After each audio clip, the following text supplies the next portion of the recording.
دوستوں، مفتی سلمان اظہری صاحب کا ایک ایسا بیان جس کو سننے کے بعد آپ کا ایمان تازہ ہو جائے گا۔ میرے بھائیوں، آپ لوگ اس بیان کو مکمل سنیں اور اس ویڈیو کو لائک کر کے آگے بھی شیئر کریں۔ عزیزوں، پہلی مرتبہ آج یہاں پر ہم سب جمع ہیں۔ میں زیادہ دیر آپ کا یہاں پر نہیں لوں گا۔ آپ کو دو چیزیں میں کہتا ہوں، دیکھیں، ایک آزادی ہے اور ایک پابندی ہے۔ آزادی ہے اور پابندی۔ 1947 میں آزادی ملی ہے، سب کو پتا ہے، سارے لوگ جانتے ہیں۔ لیکن ساتھ ہی میں 1950 کو یہی ہماری ڈیموکریسی جب ترتیب پا گئی، جمہوریت، اور اس کے لا بنائے گئے، تو قانون بنا کر ہمیں دیا گیا، تو قانون پر عمل کرنے کی پابندی لگائی گئی۔ تو آپ کے دماغ میں ایک سوال آتا ہوگا، 1947 میں آزاد کر دیا اور پھر 1950 میں 1950 میں پھر قانون میں پابند کر دیا، پھر یہ کیسی آزادی؟ میں یہاں بتانا چاہوں گا، ہندوستان کی آزادی کو 70 سال سے زیادہ کا عرصہ گزرنے کو آیا ہے۔ ہم آج یہ عہد کرتے ہیں کہ اللہ رب العزت نے ہر انسان کو آزاد پیدا کیا ہے، اور آزادی انسان کا بنیادی حق ہے۔ غلامی میں جینا کسی انسان کے لیے نہیں ہے، اسی لیے ہم غلامی کے خلاف لڑتے رہے۔ 90 سال کی جنگ کے بعد ہندوستان میں 1857 سے لے کر 1947 تک، 1857 سے لے کر 1947 تک 90 سال کی ایک عظیم جنگ کے بعد، بڑی محنتوں کے بعد، یہ لہلاتا ہوا چمن آج ہمیں دکھ رہا ہے۔ اور ہندوستان کی اس آزادی میں 100-200 کا نہیں، ہزاروں کا خون بہا ہے، اور ان کے خون کے بعد، ان کی قربانیوں کے بعد یہ آج پرچم سربلند ہے ہندوستان کا۔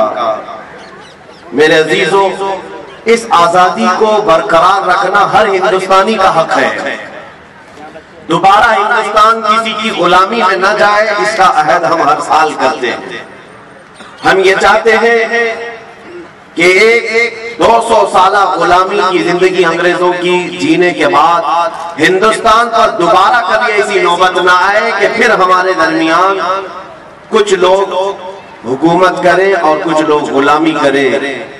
نہیں، ہم کبھی یہ نہیں چاہتے۔ ہندوستان آزاد ملک ہے، اسی لیے جمہوریت کو یہاں پر سب سے بڑا ایک مرتبہ دیا گیا، جس کو ڈیموکریسی کہتے ہیں۔ ڈیموکریسی ہے کیا؟ یہ لوگوں سے لوگوں کے لیے، by the people for the people, لوگوں سے لوگوں کے لیے۔ تو جب تک یہ رہے گا، انشاءاللہ ہندوستان میں امن و امان برقرار رہے گا۔ ہم آج یوم جمہوریہ سے، آج کے دن اپنی قوم سے مخاطب ہو کر، بلکہ پورے ہندوستانیوں کو میں یہ میسج دینا چاہوں گا، آزادی مل تو گئی تھی ہمیں 1947 میں، لیکن آج اس آزادی کا سارا لہلاتا ہوا چمن پھر سے بگاڑنے کی کچھ لوگ ناپاک کوششیں کر رہے ہیں۔ ہم اس کے خلاف نہ ہوں۔ ہندوستان کو کبھی بھی آتنکواد ہونے ہم نہیں دیں گے، منوواد ہونے ہم نہیں دیں گے۔ کسی خاص ایک ذات، ایک برادری کی بڑھوتری کے لیے ہندوستان نہیں بنا ہے۔ ہندوستان میں ہر ایک کا برابر کا حق ہے۔ یہاں ہندو بھی ہیں، سکھ بھی ہیں، عیسائی بھی ہیں، اور مسلمان بھی بڑی تعداد میں ہیں۔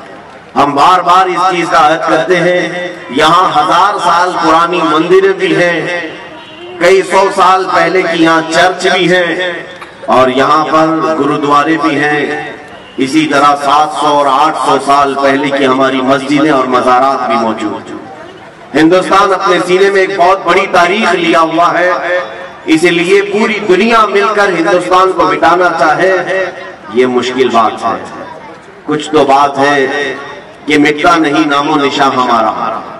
میرے عزیزوں، اسی لیے اقبال نے کہا تھا، یونان و مصر اور روما سب مٹ گئے جہاں سے، باقی مگر ہے اب تک نام و نشان ہمارا، اور ہم بھول بھلے ہیں اس کی یہ گلستاں ہمارا۔ اس لیے آج میں ہر ایک سے یہ اپیل کروں گا کہ آپ ہندوستان کے لا کو پڑھیں، قوانین کو جانیں، تاکہ آپ غیر قانونی کوئی کام نہ کریں اور اپنے سامنے کسی کو غیر قانونی کام کرنے بھی نہ دیں۔ یہ کب ہوگا؟ جب ہر ہندوستانی کو معلوم ہو کہ میرے ہندوستان کے لا کیا ہیں، مجھے یہاں پر جینے کے ادھیکار کیسے دیے گئے ہیں؟ ایک بڑی بات ہے، ابھی دلی میں ایک صاحب کے ساتھ ہم بیٹھے ہوئے تھے، ان سے پوچھ رہے تھے کیا حالات چل رہے ہیں، کچھ بھی نہیں خبر ہے. وہ راجستھان کے رہنے والے، کسی بات کی خبر نہیں دلی میں کیا چل رہا ہے کیا نہیں ہے، نہ کسی پروٹیسٹ کی خبر ہے، نہ وہاں کے الیکشن کی خبر ہے، کچھ بھی خبر نہیں. ٹھیک ہے کوئی بات نہیں. ہم نے یہ بھی پوچھا کہ آپ ہندوستان میں رہ رہے ہو کہ نہیں رہ رہے ہو؟ صرف ہم کھانا پکانا اور اپنی ڈیوٹی والا اتنا ہی. میرے عزیزو، ہندوستان میں رہنے کے ساتھ ساتھ آپ سب کو یہ بھی معلوم ہونا چاہیے کہ ہمارے یہاں جینے کے لیے کیا ادھیکار ہمیں دیے گئے ہیں، کیسی آزادی ہمیں دی گئی ہے، ہمارے لیے کیسے لا دیے گئے ہیں. یہ ہر ایک شہری کو جاننا اس کا حق ہے. اور جب آپ ان پڑھ رہیں گے تو کوئی بھی آپ کو قانون کے نام پر ڈرائے گا، دھمکائے گا. اس لیے سب سے پہلے ہمیں ایجوکیشن کی ضرورت ہے، تعلیم کی ضرورت ہے. میں یہ نہیں کہتا کہ سارے لوگ لا پڑھنا شروع کر دیں، سارے کالجز میں لا. ہر ایک انسان، ہر ایک شہری، ہر ہندوستانی وہ اپنے طور پر فردن چاہے تو نیٹ کے ذریعے سے بھی پڑھ سکتا ہے ہندوستان کا سمویدھان کیا ہے.